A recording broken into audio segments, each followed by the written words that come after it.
Welcome to the Live Loving live stream with John Davis.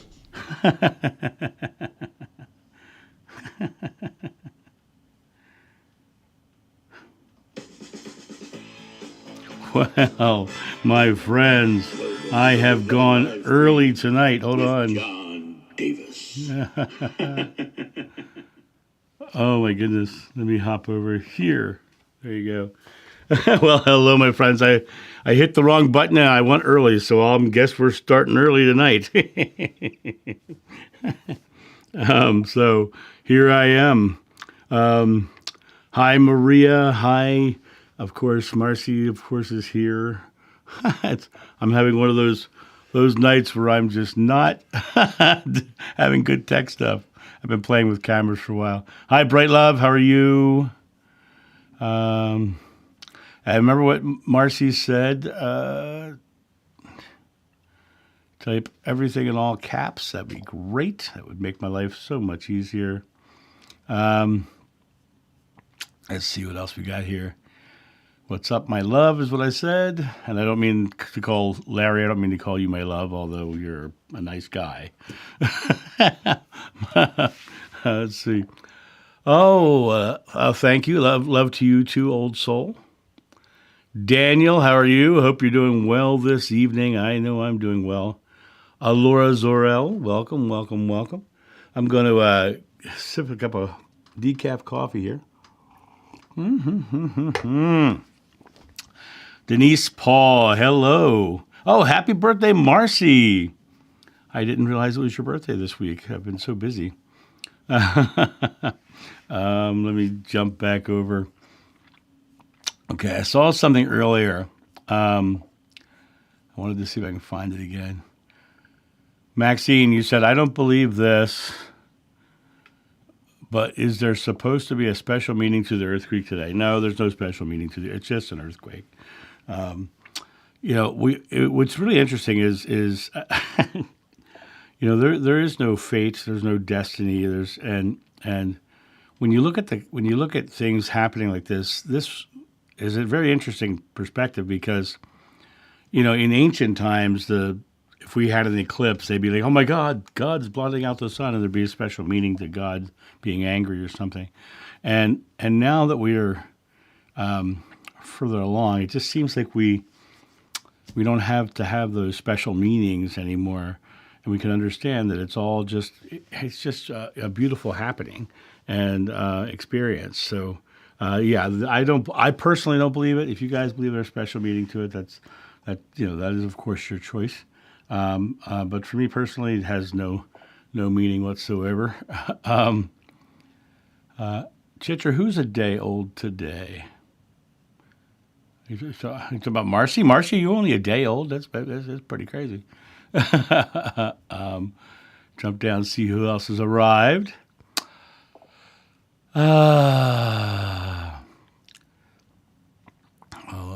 Let's see. Sarah has come. Hello. Yeah, see, California, they happen all the time. Joni, welcome.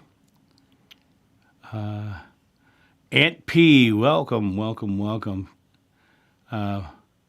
Marcy's a year old. Yeah, I agree. She is. In optimism. Year-olds are always so optimistic, and our friend Marcy is extremely optimistic. Looking up here, I saw your prayers to you at Maria Gennady. Is there something going on that I missed? Let me jump up. Prayers for my dad who has just begun hospice. Oh, well, I thank God for the beautiful and easy transition I'll have, and thankful for the time that you still have in being with him as he crosses over. And I'm so happy that he himself gets the chance to go and be free from all of these physical limitations and he gets to go home and have that feeling of pure love and no pain, no suffering, no limitations at all. So not only could you ask, but we are all gratefully giving. So thank you, God, for the easy and beautiful transition for Maria's dad. I have an itchy nose tonight. Jump back. I hear a lot of things popping in. That sounds like a matador. El Juste. Hello, El Juste. I don't know if I'm saying that right, but I like the name. How's it feel? Nice. I love this question, Chitra. Why is it so difficult to prove to people that there's God? I'm assuming that there is a God. The concept of proving is the part that I think is what makes it difficult. I think when people don't want to be told what to believe. I think people want to find their truth. That idea of spirituality being a personal journey. I think when somebody comes along and says, "I'm trying to prove that God is true," then they're apprehensive at first because they're trying to have somebody tell them what to believe. When in reality, I think it comes down to the idea of the best way to prove that there's a God is to represent love on earth and let them see you and be the bright spot so they can come to you and say, "Why are you so happy?" And then you can share your beliefs. And then you can share how your beliefs have worked for you. And they can make their own personal choice. But the concept of proving it, that's the reality of it is when somebody's trying to prove that their spiritual belief is right, it's usually because they're less confident in their own. They're trying to prove it right to be right. And in reality, just live loving and let the chips fall where they may. They're going to come and they're going to say, "Why are you so happy?" And you can say, "This is why." So, as I often say, be the bright spot in the world so the world can choose to save itself around you. So I hope that answers that question for you, Chitra. You are so welcome, Maria. I'm sorry for those he leaves behind, but I'm happy for him to be able to go and be free of it.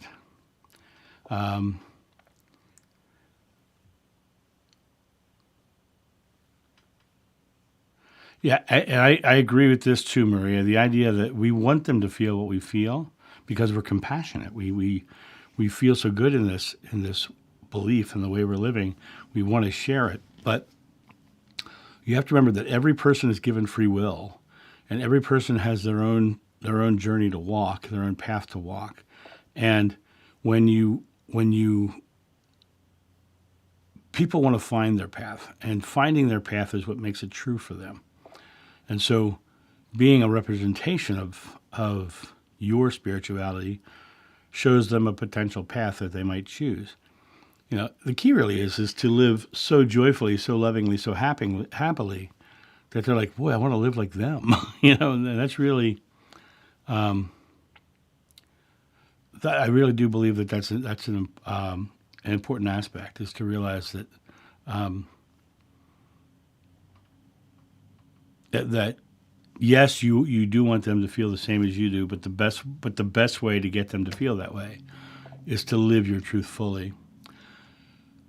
Do I believe that you can be spiritually attacked? I don't think anything can harm you without your permission. I often have people ask me how, after I have helped someone find healing, they say, "Oh, how did you cleanse yourself afterwards?" I said, "I don't." And they go, "Oh my God, you didn't clean yourself afterwards? You didn't release that negative energy?" I said, "First of all, I don't believe in negative energy. And second of all, I don't believe anything sticks to me. So why would I need to clean something? I think everything's in motion." So for someone to spiritually attack me, someone walks up to me and they start saying mean, harsh things.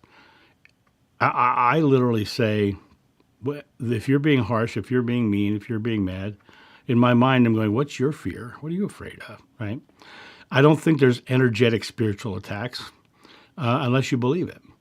I know a lot of people who believe in demons and everything else, and they're being attacked by demons or whatever.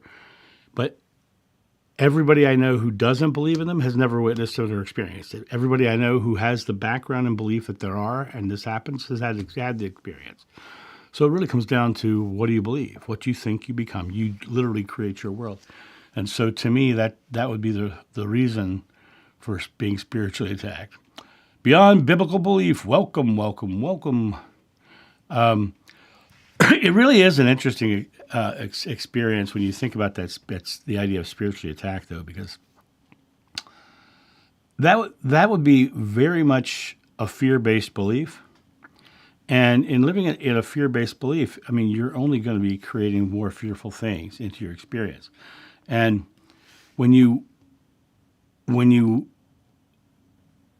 focus on attacks, spiritual attacks, or dark energies, or any of that stuff, you're absolutely going to have that witness to you. You're absolutely going to see it. I never see it because I don't believe it. And so it really does come down to you coming back to your own faith.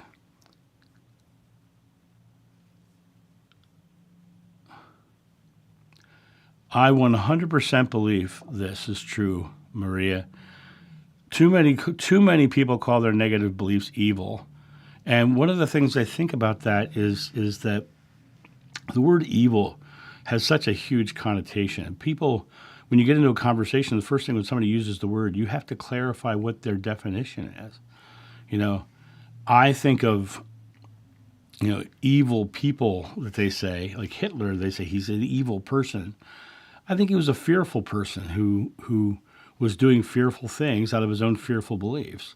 And he was harming people because it made him feel powerful, because he was afraid of not being loved himself. So he was thriving on this power he was deriving, and so he went mad with power. But it's all fear. It's all a fear-based belief. Doing quote-unquote evil deeds, okay, you can do things that are harmful to others. That is evil deed. But the core element of it all, it comes back to fear.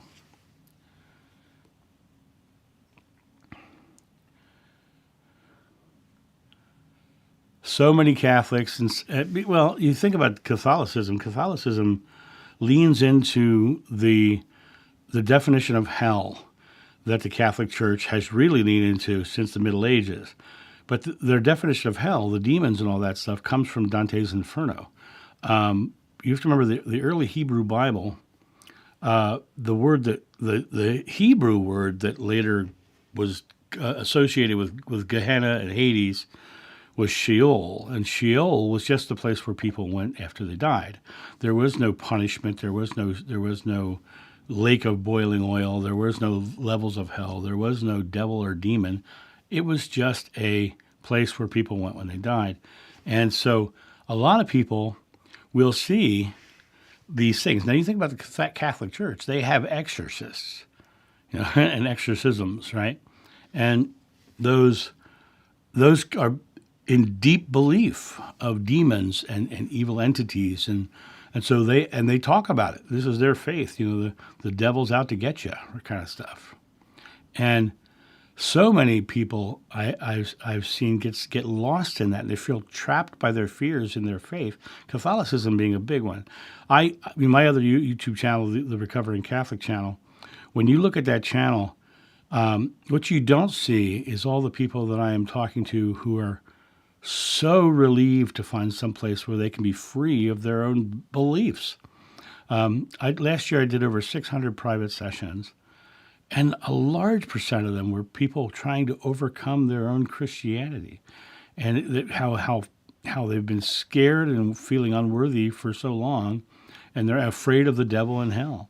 And so it really comes down to what chosen beliefs you have, because that will be the experience you have when you put faith in something. What you think you become, you create your world. And so that's why the people of certain faiths see these aspects. It's like the one girl who had the two near-death experiences. First time she died, she was a Christian, and Jeshua came and saved her. Second time she died, she was living a Hindu lifestyle, and Shiva came and saved her. So she literally saw exactly what her belief system was when she crossed over. And it's the same thing with all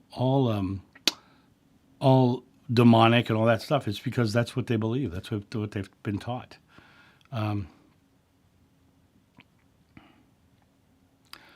This is a beautiful, forgive. I love that you forgave your mom, because 9 times out of 10, a parent who lashes out is afraid of being seen as a bad parent, or afraid of how your lifestyle reflects upon them, because they're afraid they did something wrong.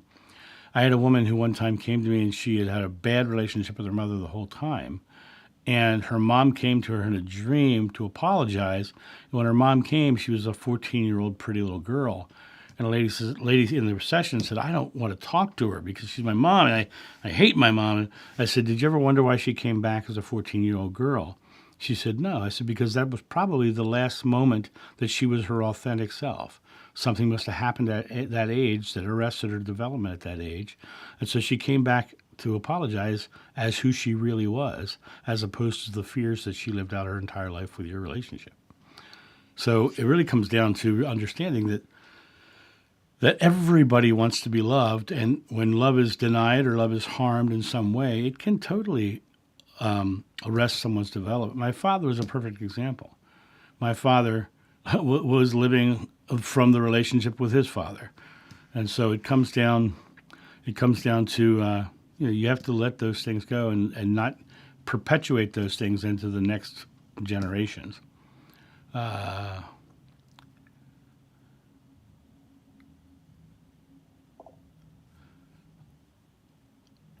Yeah, and this would be the example, Laura, that we're talking about.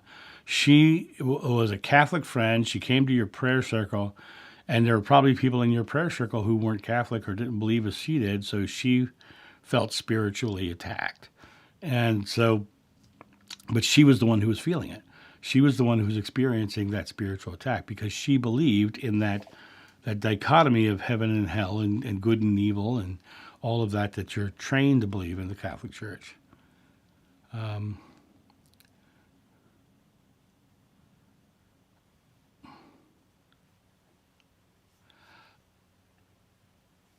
I, I see you say, I'm starting to believe religion is bad for you, though I respect religious people. It definitely takes your power away and teaches you you're a sinner. That was me, free of baptism and the bond it had. And it's interesting. I've met beautiful people in all religions, and I've met people who are non-judgmental in all religions. I think it's depends on the person's own perspective. If they were a disempowered person early, and they find religion, and the religion gives them these set rules that they can feel safe in, then they may become judgmental and harsh to say this is what you have to believe, because they've been kind of trained to think that. But you can find beautiful people in our religion. That lady back there on that picture, she told me at 18, spirituality is a personal journey. She had her master's degree in liturgy, right? And so I had the ability to study my faith and find different religions and see what I wanted to see. And my mom, when I asked her later in life why she became so Catholic, it's because she had her first out of body experience during a mass. And so for her, it was a religious experience. And so, being a religious experience, she was became much more devout. She almost became a nun before she had 7 kids. Right? But then, when my story first came out, and she heard about my past life experience, my regression, and everything, she went to her Catholic priest, and she said, and he was from Ireland. He was a red hair, parted down the middle, wire rim glasses guy. And she says, Father, I'm concerned about my son. He thinks he's an apostle reincarnated. And he went, don't discount it. It might be true. So even the priest himself was talking things that the church didn't necessarily buy into.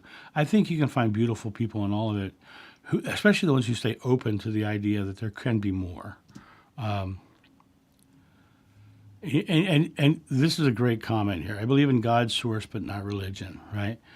Religions are the doctrines and the dogmas. And the most fascinating thing, if you want to see something fascinating, go and do to the dictionary, or dictionary.com even, and type in religion and then type in cult and read them side by side. You'll be shocked how much a religion is called. Denise, you became a U.S. citizen today. Yay! Well, welcome. Welcome to the country. Congratulations. That's a wonderful thing. I'm glad to have you amongst us.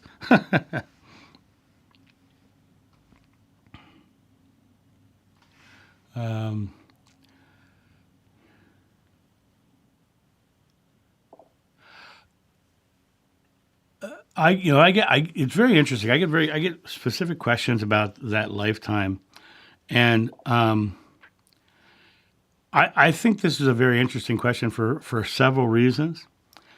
They talk about his agony in the garden. Well, if you read the Bible, when he was supposedly having his agony, he was alone.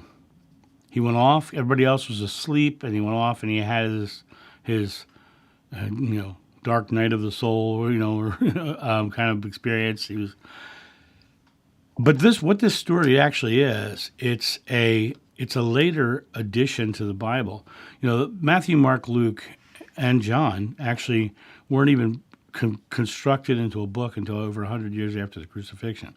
So by the time you got to there, they were doing things in the Bible to prove the messianic lineage of Jeshua, and so they were then also creating these stories to make it even more so. One of the worst things I think anybody can do, honestly, is take the Bible as infallible or as perfect truth, because even the scholars agree Genesis 1 and Genesis 2 came from two different texts, and they're in the wrong order in the Bible. So you look at, the whole book is filled with different ones. The earliest compiled version of the Bible, which was the Codex Sinaiticus, has edits on every page. And not just for grammar, but for context, their meanings. And if you look at the various versions of the Bible, it gets changed repeatedly. Even today, or yesterday, Dan McClellan put up a video about the latest version of the Bible being completely wrong with what the ancient text had. So I think that one of the worst things we can do is get so trapped into what the Bible stories were, and just think about the things that he has supposedly said to other people, and the last thing he said, which was love one another.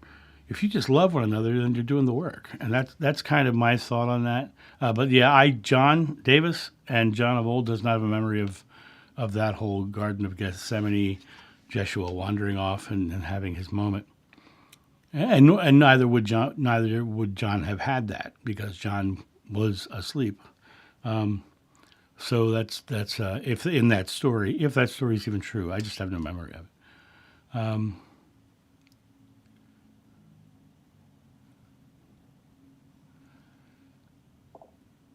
This is a very, very good question, because people feel that they need to give them these doctrines and dogmas.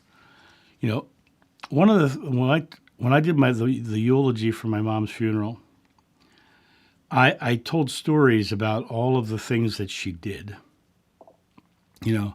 She found out somebody wasn't going to have enough food in their house, so she went and filled grocery bags at the grocery store and cooked a meal and took it to their house.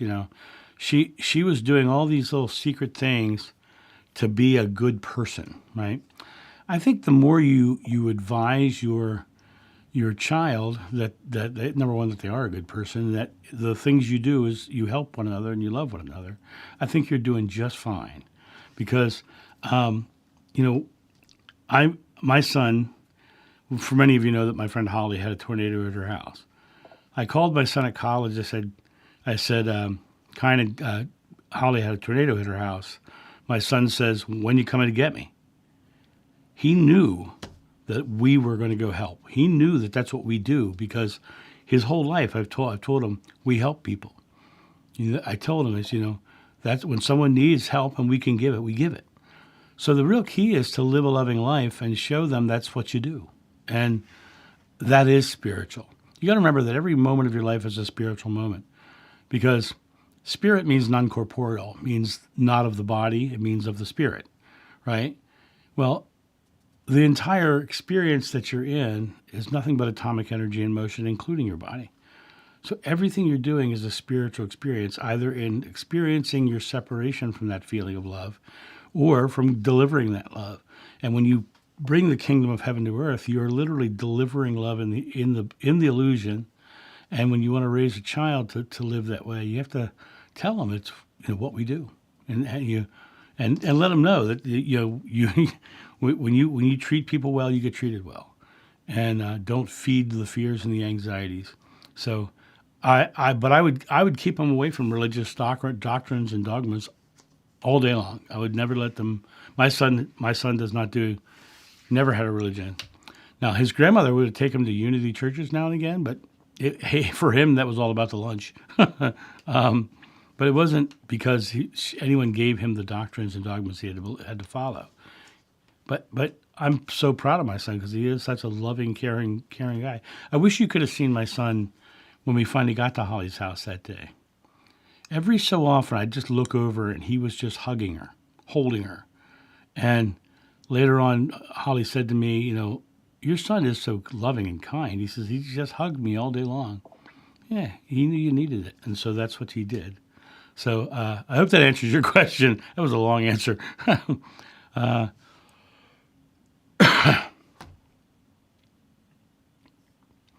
So let me reread this. I had some revelation that I love everything pertaining to my life, even the things I struggle with. I have fallen in love with my abusive past and my dogmatic childhood, even my fear. It's a great way to look at it, but struggle, of course, is a subjective feeling. There are people who go to the gym and they cuss because it's leg day and they lift the weights and they scream about how much it hurts and they walk out going, my legs are sore and this is terrible, terrible. And then the next guy walks up and says, I love leg day because my legs grow so much. And so they don't feel like they're struggling with it. Struggle is a mental weight that you're holding you down.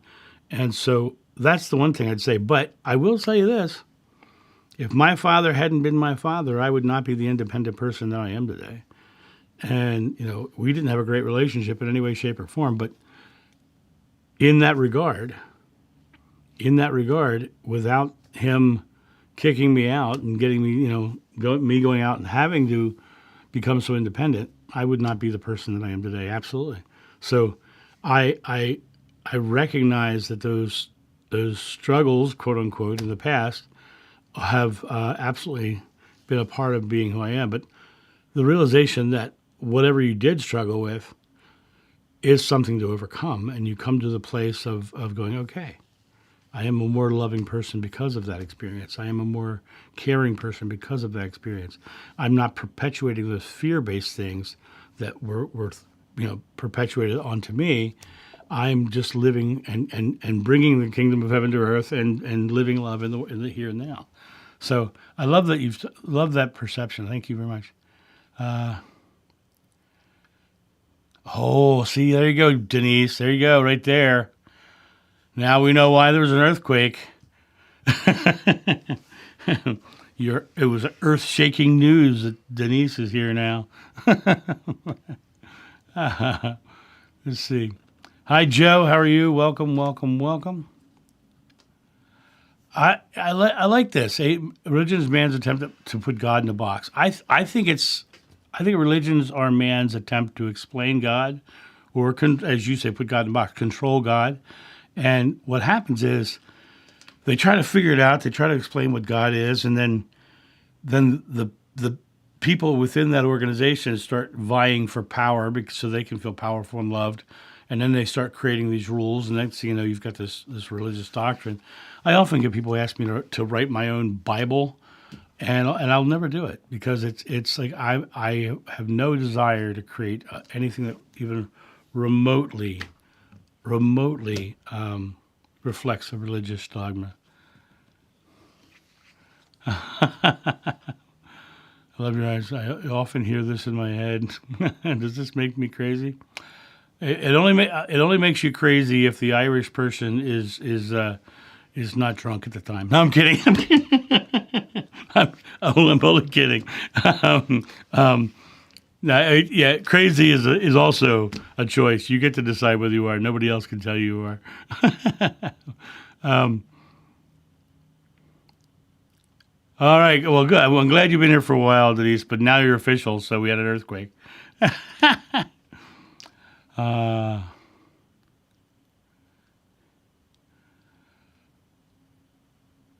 let me jump down. You guys are really kicking butt, putting stuff up. So I'm trying to make sure I get there.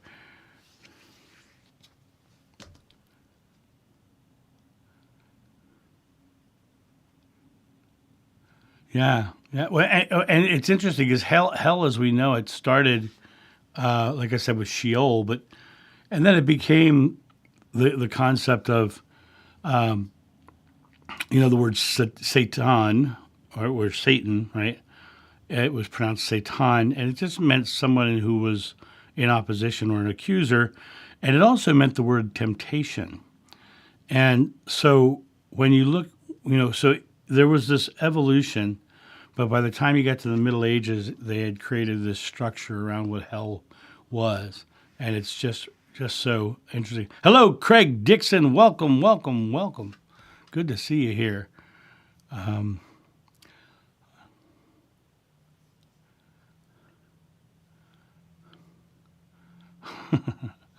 what do I say about the second coming of Christ? I believe that is early apocalyptic visionary teachings by Judaic sects who believed it was going to happen in their lifetime. Paul, who is the main propagator of the second coming story, he believed it was happening in his own lifetime. So the second coming was supposed to happen already. In fact, Paul believed that sex was bad and that everyone should become celibate, and because there's no need to create more children because the second coming is coming, and it's all ancient apocalyptic mythology. I don't I the other part is the concept of a second coming. I believe in the oneness of God. And I believe Jeshua is part of that oneness of God. And every so often I feel his presence, right? I feel that loving energy that I felt on that beach. So I know he never went away. So there's no second coming if he never went away. So that's kind of my take on the whole thing. Um, down. Yeah, I love that. I don't resonate. The word resonates interesting to me. You feel your truth. And when I hear someone say resonates, because I resonate with that. It's like they're feeling their personal truth. And I often say, I'm speaking my truth, and if it resonates for you, or if it feels like truth for you, then check it out, try it, and if it worked, great. If not, I respect that. But um, when you read a Bible and you see in the Old Testament where this army killed that army and this group wiped out that city, and you know God was vengeful and jealous, and you get to the New Testament and God is love, and all, and you've got this transition. The Bible is such a contradiction in so many ways, and it's such a manipulated piece of work. Even when the King James version, which everybody quotes all the time, the interesting thing about King James is when you read the King James version, you have to remember King James was the time of Shakespeare. So you have all the these and the thous and the thinketh, as a man thinketh, so is he. It's very Shakespearean in the way it's written. But he also was afraid that people were going to use the Bible to overthrow the monarchy. So he went through the Bible and he insisted that words be changed so it couldn't be used against the monarchy. So even that version, which is the most manipulated version up to that point, got manipulated again by King James himself. Cheryl Ann, how dare you be tardy? Here's your pink slip. Welcome, welcome. I love this question because when I'm writing my book, yeah, it's my mom's.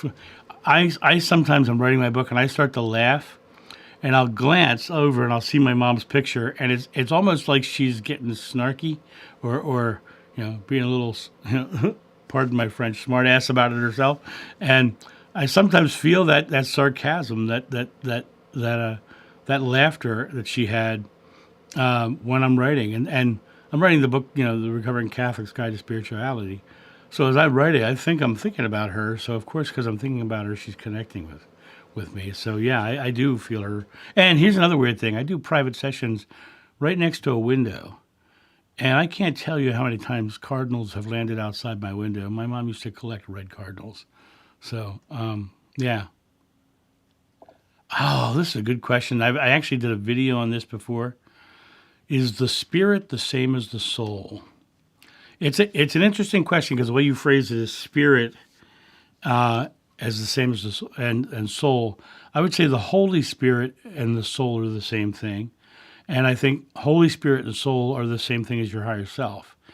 If you look at the Trinity, which by the way historically did not exist until the time around the Nicene Council, is when the whole Trinitarian sort of belief came about. But when you look at the Trinity itself, if you look at it from a consciousness level, you've got the God consciousness, the Father. You've got the physical world consciousness that it is unaware of its divinity. And then you've got the Holy Spirit, which is the full awareness of your divinity and the full awareness of your conscious self in the physical. And so you have this Trinity, but it's all one. And so when I look at the word spirit, now I just did a video that's coming out, I forget when it's coming out. Not too far off, but I quote Corinthians, and there's a whole thing in there about, the Father is the Spirit, and when you take out the male patriarchal lines in that text, it's very interesting because it kind of reads like, everything is the non-corporeal. And when we become love, we become one with the non-corporeal. So it kind of says everything that I teach in a very archaic way, But I believe the word spirit, it would literally mean the non-physical. And I believe the Holy Spirit, which is what the references from the religious books would be a delineation of the soul or higher self, which is the same thing. I hope that makes sense. And like I said, that's my truth. So,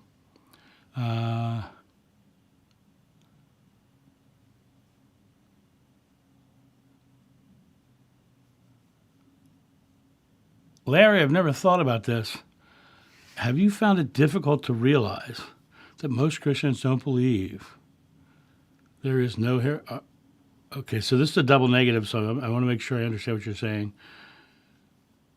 Realize that most Christians don't believe there is no hierarchical existence in the cosmos. Now, are you saying Christians don't believe there is hierarchical existence in the cosmos, or I'm not sure I understand your question, so please rephrase so I can give you a better answer. Thank you, Maria. I'm pretty proud of my boy. He's an amazing kid. One of my favorite people, actually. Well, hello, Elizabeth. Welcome. I'm sorry you can't stay long. It's been nice to see you pop in, though.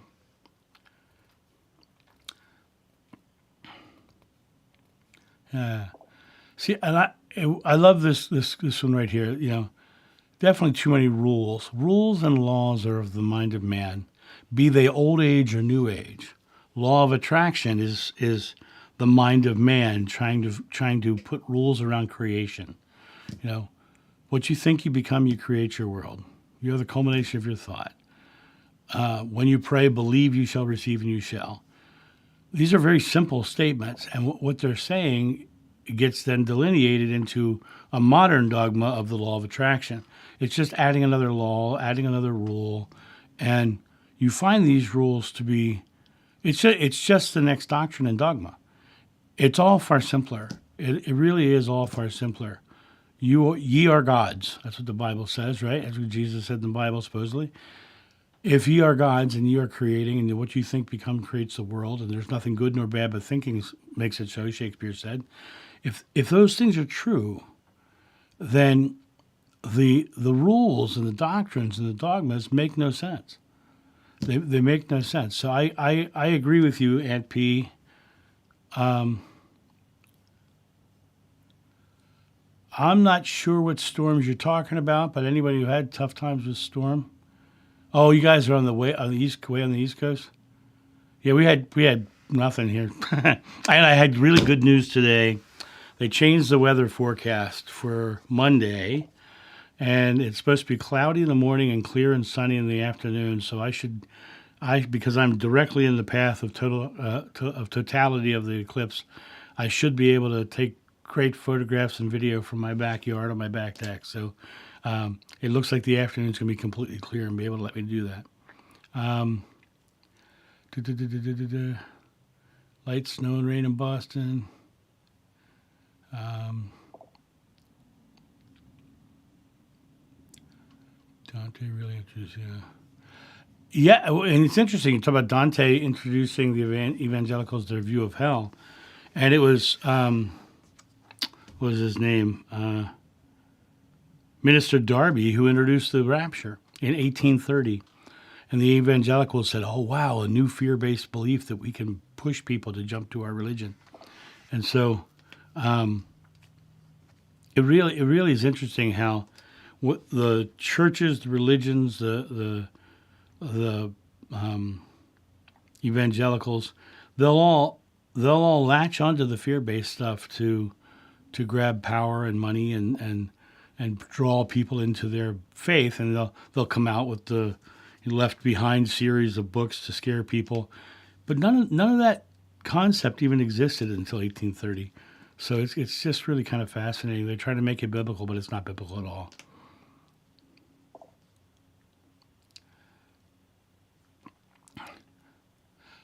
Keith, I like this. What's interesting is I will say exactly what you're saying here is very true.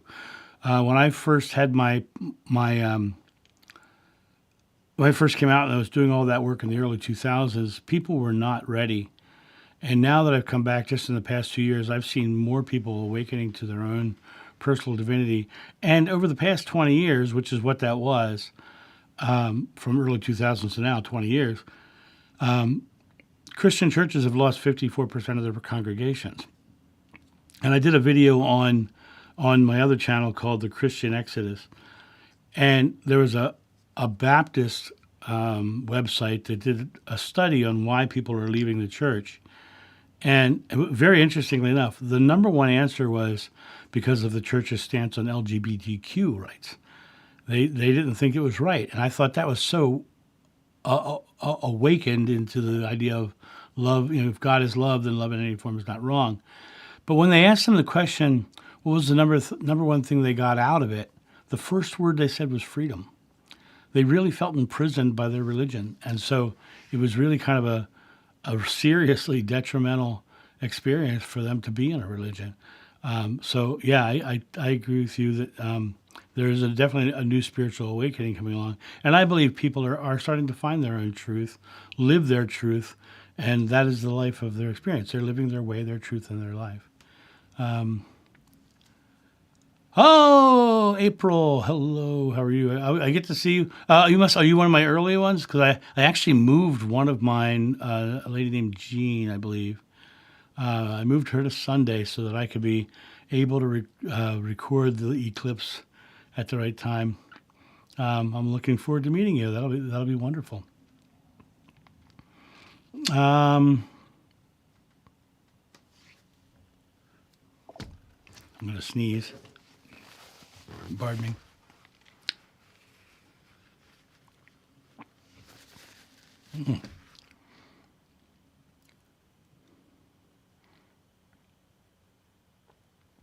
I am safe and my family is safe. That's great. The fact that you declared it in the name of God. That was wonderful.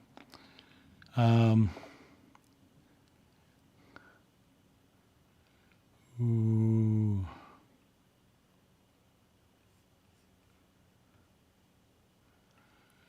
I like this. There is a lot of discussion about the lost years of Jeshua. There isn't a lot of information about the lost year, and most of the lost years stuff that you see out in the world right now is modern interpretation from channelers. And most of it, when I hear what they're saying, I have a hard time believing it because a lot of them make him out to be a messianic figure or this supernatural being. And he wasn't. He was a man who found his own personal divinity. But if you really want to get into the concept of traveling, you should look into, in Hinduism, you should look up Sri Isa and study Sri Isa because they believe that that was him traveling from during his younger days. And after you ask them in India what happened to him, they tell you he went back to his country and was crucified. And then there are sects in India who believe that after the resurrection, he came back to India. Now, Jhon never traveled with Jeshua to any of those places, so I don't have any memories of that. But I do believe when Jhon first met him on the beach, that he was just coming back from someplace and was making big waves on the way back. So I think that I personally tend to believe that it was probably coming back from India or that part of the world. And if you ever read The Second Coming of Christ by Yogananda, 2 big volumes, it's wonderful. And, you have to you kind of have to understand your Brahmin and your Hinduism a little bit, but it compares the New Testament teachings with Hindu teachings, and the parallels are striking. It's really fascinating. So yeah, I would totally buy that he traveled to the Middle East. Now, all of the stuff about going to France and England and coming to America and teaching the Native Americans, I don't believe any of that. I believe that the European ones are just literally medieval stories to give them substance. You got to remember that if they took all the pieces of the cross that everybody claims they have right now, they'd have a small forest. There was a lot of trying to make claims of sacred relics and all these things in the Middle Ages because they were all trying to tie their story into the biblical story, and so it was. I don't believe he was ever in Europe or ever in England or taught the Native Americans in that way. But that's my belief. That's my truth.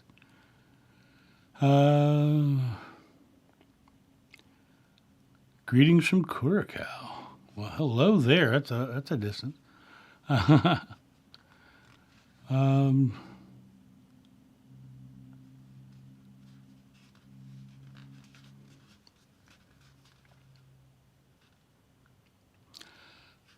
I am not the person to ask this because I don't believe in fate, destiny, or sacred missions in any way, shape, or form. So I am definitely not the person to ask this question. I believe that the entire universe is an illusion of belief, and the reason it's expanding is because we keep thinking bigger thoughts. Do I think that there are other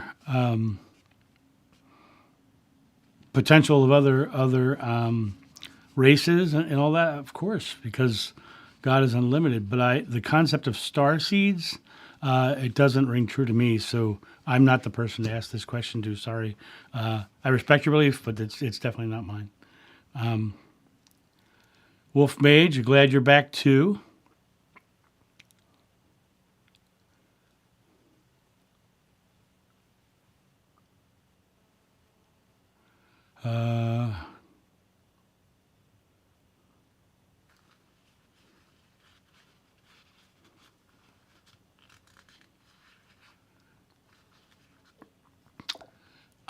Chitra, I love this, and tell me if I'm pronouncing this right. The Sit and the Sit Sat Ki, the consciousness of God and the individual sparks of consciousness within. I think that to me, that it's basically speaking oneness, and I think that's and that Trinity thing's the same thing. The God consciousness, the Holy Spirit or higher self consciousness, which would be the Sit Sat Ki or the individual spark, and the physical world consciousness is us with a veil between us and our divine selves. So yeah, that I agree with you. Hello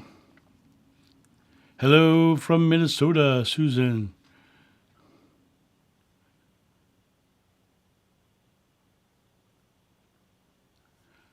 Here you go, my friends. I've been stressed I have been. I love the fact that you're saying that in past tense. stressed in my business and have been breathing and thinking positive, and lately things have been falling into place nicely. That breathing, that exhaling, releasing that stress, that fear, and being the positive outcome absolutely works every time if you believe it. And congratulations, Brent. Well done. I'm more scared of tornadoes than earthquakes. Yeah. I had someone one time in Marcy's membership group, which used to be my membership group. We had a woman in there. Her and her daughter were in storm country, and when she was talking to me about it, his daughter was terrified of tornadoes, and the way her accent was, I thought she said tomatoes, right? So we started joking about don't be afraid of tomatoes. And when the next storm came, they laughed all the way through the storm because no, the tomatoes are coming. The tomatoes are coming, and so it became they chose to think of this. They went and did all the safe things. They went to their safe place and everything, but they laughed about the tomatoes coming, which I thought was just a beautiful way to handle that. Hello, Ontario, Canada. Been there several times. Performed at a Renaissance festival there one year. In Milton, Ontario. Spoke in London, Ontario. So welcome, my neighbor from the north.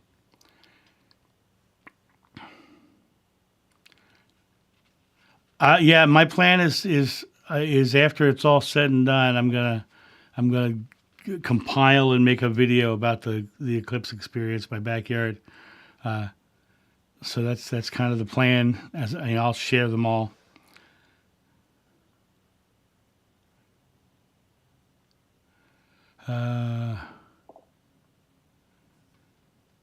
I could not agree with you more. The religions focus, Christian religions focus way too much on a horrific death of a very wonderful man.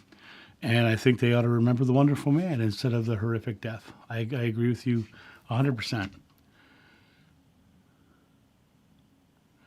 Yeah, isn't Dan McClellan? It's McClellan? Just so you guys who are looking for him, Dan McClellan with an E. I think it's an E instead of a U there. He's amazing. I mean, he's a Mormon, but he never brings his Mormonism into his scholarly work, and he has verified a lot of the things that I've said. And and there's things he said that I'm like, oh, interesting. And I've rethought some things that I might have thought. I'm fascinated by his work. But I also see the moments where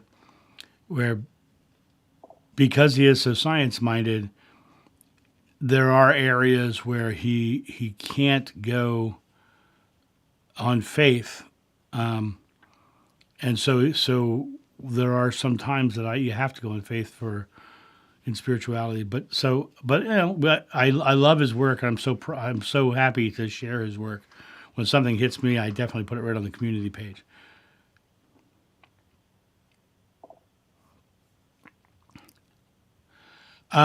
Padre Pio is the most famous stigmatic in the Catholic faith, and I did a whole video on Padre Pio, and what I find interesting about Padre Pio is his wounds were here in the center of his palm, right?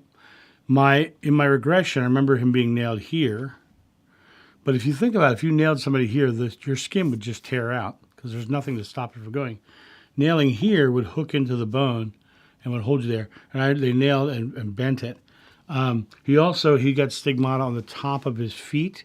And I remember Jeshua's legs on the side of the cross nailed in sideways through the ankle bone. So his stigmata was exactly what all of the statues he'd been looking at for years looked like. So his belief is what created his outcome. And so to me, I think I think you create your world. What you think, you become. You create your world.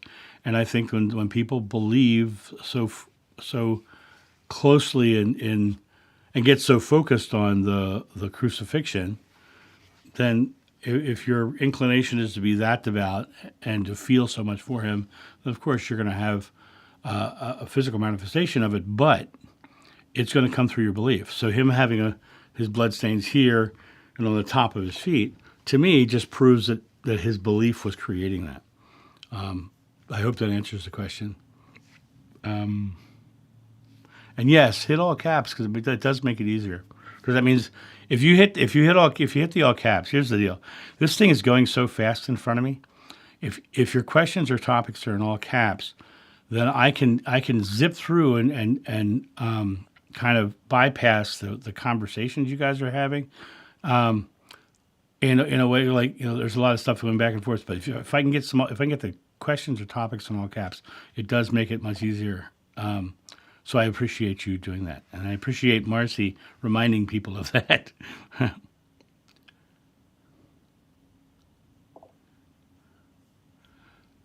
Absolutely, and I will always say this: God is love, and love in any form is never wrong. And I just thought it was fascinating that the number one reason people left was because of LGBTQ rights.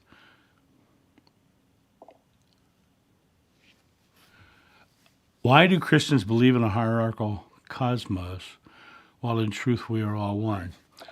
Because they've been told that their father is a patriarchal figure, and that patriarchal figure is literally a hierarchical position. And so, being from a patriarchal society, the male was the highest member of the family. I was just did something. We're talking about the veil. We're talking about the bridal veils. The reason brides wear veils is tradition, because in the ancient times, she would wear a veil over his face, because over her face, so that the man was basically buying property, and it was unpackaged after he purchased. And so it was literally the woman was treated as property, sold. Even the story that often gets using the question before about homosexuality, the story that often gets used to say homosexuality is a sin is the story of Job, right? And I love Dan McClellan's work on this, talking about the inhospitality rather than he was being punished for inhospitality. But in that same story, most people kind of gloss over the fact that when the villagers came to be with the angels, which is what was happening. They were trying to. They think the people who interpret it that way think that the people were coming there to quote unquote have sex with the angels. What Job did was he offered them his daughter. He said, "Yeah, no, you can't have them because it would be inhospitable to do that to one of my guests, but you guys could have my daughter." And very, very different time. But what happens is the churches don't change their structure because they've decided the Bible's infallible and all of these things. We still have, we've carried things from time to time through history, and we still do things. There's things that you do today that you have no idea why you're doing it, but it goes back to the Middle Ages.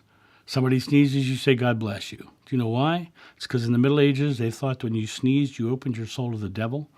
And the actual original quote was, "May God bless you and the devil miss you." Because they were saying if somebody didn't say that, the devil could enter your soul because you sneezed. So that's why we still say, "God bless you." When someone is joshing somebody or hitting somebody and they say, "You're pulling my leg," some of you might have known that expression, "Are you pulling my leg?" Right? That comes from the gallows. When people used to be hung, and when they dropped and their neck didn't break, they had leg pullers who would go pull their legs and finish them off. So that terminology comes from that structure. We still use words and ideas from those hierarchical, patriarchal, societal times, and we don't even realize we're doing it. And it's fascinating when you dive into the idea of we are all one, and what's really fascinating is it's the Christians who have kind of gotten stunted growth, because the second they declared that he was the Son of God and everybody else was wrong, their religion stopped growing, right? The Torah is considered a living document. It changes, it grows. And it's interesting. It's fascinating. But once they said that he was the only way to God, no one comes to the Father but by me, everybody else was wrong. And so they put themselves on a pedestal above everybody else.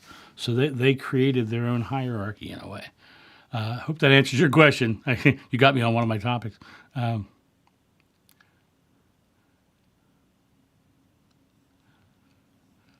Susan, actually, the evidence that they show that he was in England in an area of Joseph of Arimathea, those were all proven to be forgeries to try to create bloodlines and things for modern people who were trying to prove that they were descendants of Jeshua.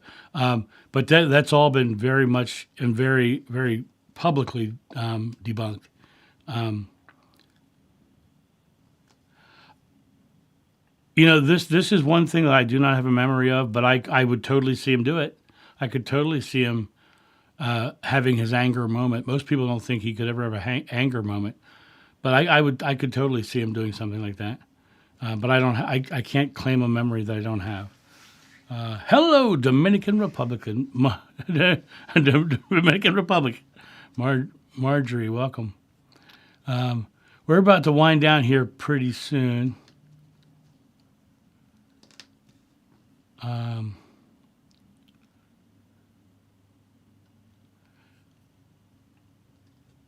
I think honestly, if you want to know about the Anunnaki, the Enki, and the Elul, I think you really ought to look into Dan McClellan's work because he talks about this all the time. Um, he talks about the ancient gods and how they eventually were delineated down to one god, and a lot of this comes from that work. So go check out Dan McClellan's on that. He'll give you the actual historical references, which I think is fascinating. Spirit means breath. It's beautiful. Love it. Love that. Exhale. LOL. I've got exhale shirts are on my channel now. um, tomatoes coming story. I love the tomatoes coming story too. Uh, okay, I'm gonna start moving down here to end this. Well, thank you, RP. This is a lovely statement. It's always nice to hear someone give a positive reinforcement. I think all of us should take some time to give the people in our lives positive reinforcements. Because my dad, pardon my French, I'm about to cuss. My dad, my dad used to say, "One oh shit wipes out 1,000 attaboys." But you got to give the 1,000 attaboys for the other one to have any impact at all. And so you have to give the 1,000 positive reinforcements. And so, RP, thank you for your positive reinforcement of the work I do. I do it completely out of love and just out of sharing my own truth and help. My goal is to empower people to step into their own oneness of God and experience the joy that I feel. Um, Moving on. I I love this question. I think labels are limits, and I think when every label you give something, it has a specific meaning, and I agree with this next statement you said. It's simple. Love. Just be love. Just go live a loving life and be happy and joyful, and the world will um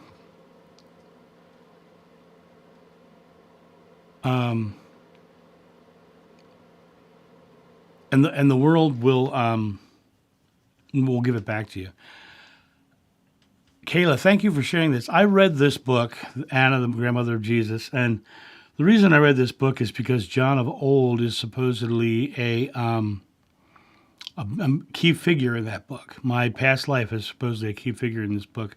So this book got sent to me multiple times, and I recognize that you enjoyed that book. I don't see any truth in it at all, and because it doesn't jive with any of the memories I had of Jeshua and that life with Jeshua and the life of Jhon. Um, it was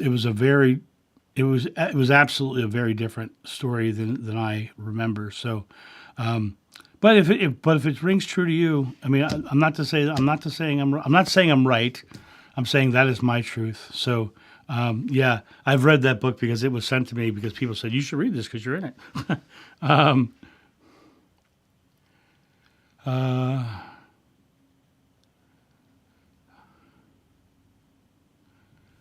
Silver Beast, I've told the story about the garden tomb many times. It was the one place in Israel that I got nauseous and weepy and crying and couldn't look at it. I literally could not look to my right where the tomb was. And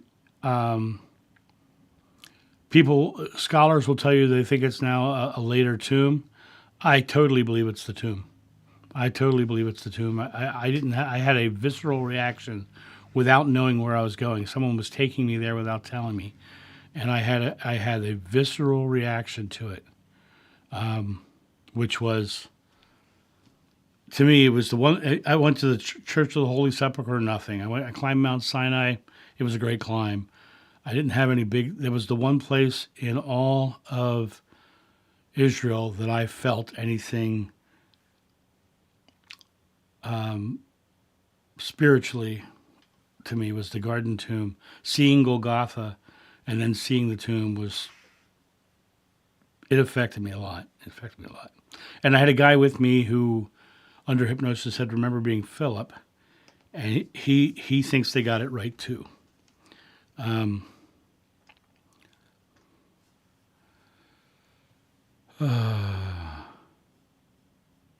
Okay, guys, we're at 9 o'clock, so I'm winding down, and I'm not going to be able to get to everybody's question.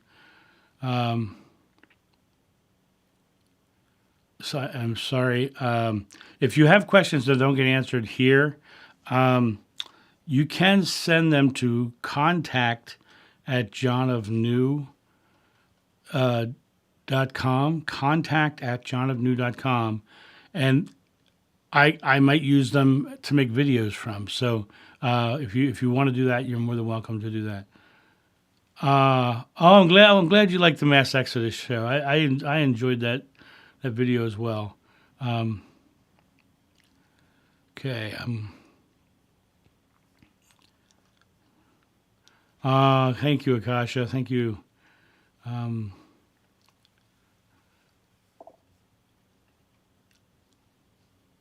going to answer that. I've answered this many, many times.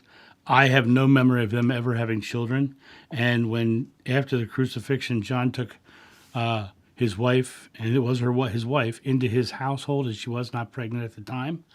I do not know whether they had children in India afterwards or not, but in the life of Jhon, they did not have children.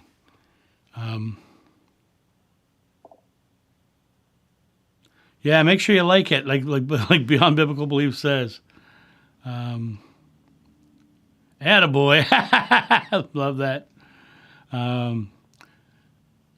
All right, guys, I'm going to let you guys go. You guys have a great night. Thank you so much for being here.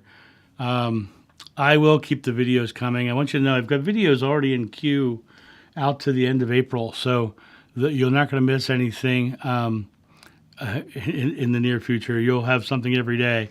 And what I'm doing is I don't know. Give me your thoughts too on. Lately, I've been getting out of this studio and shooting videos from around my house, and trying to just get different perspectives and different backgrounds, and try to give some, I don't know, just something new. And let me know what you think of the different parts of the house videos. I'd really like to know what your thoughts are. Anyway, guys, thank you so much for coming here tonight. Go off and enjoy your weekend, and keep an eye out too for eclipse pictures, which will be coming after it happens on Monday. I'll see you. Bye-bye.